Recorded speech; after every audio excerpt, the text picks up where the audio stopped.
Hi everyone, Renee Ricco, citizen journalist from Rochester, New York. Is history repeating itself here in Western New York? What does Mario Murillo and Charles Finney have in common? What exactly happened in Western New York when the historical figure Charles Finney came to visit this region, in particular Rochester, New York, and how does that relate to Mario Murillo today?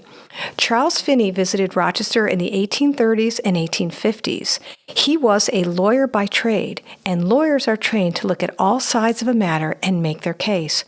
Charles Finney became an evangelist and held powerful revival meetings in the city of Rochester and surrounding towns. Revival fire broke out first in the upper class of Rochester society and continued to make its way throughout all of society.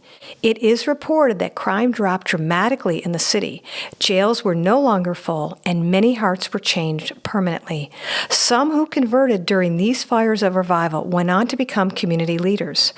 In contrast to the Finney revivals, which, as we said, started in the high society of Rochester, this revival has started in a small town in the country, Batavia, New York, located between Rochester and Buffalo, in a little church with a humble servant leader pastor and everyday people with open hearts.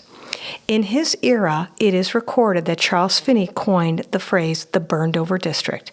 The burned-over district was in central and western New York and was so named due to the widespread spiritual awakenings of the 19th century in this region.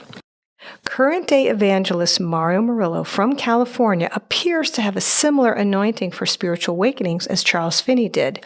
He makes an unapologetic case for salvation and speaks boldly about the time and culture we are living in today. Enter the partnership of Pastor Paul Doyle of Cornerstone Church in Batavia, New York, and Mario Murillo.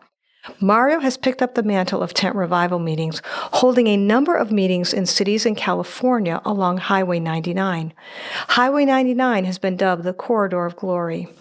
Mario Murillo has called this place here in Western New York Ground Zero for revival. There are many people in this region who have said that they have been praying for a spiritual awakening here in New York State for years, even decades. Perhaps the towns and cities along Route 90, the New York State Thruway, starting here in Batavia, will once again become ablaze and be the next burned-over district for this revival. Stay tuned.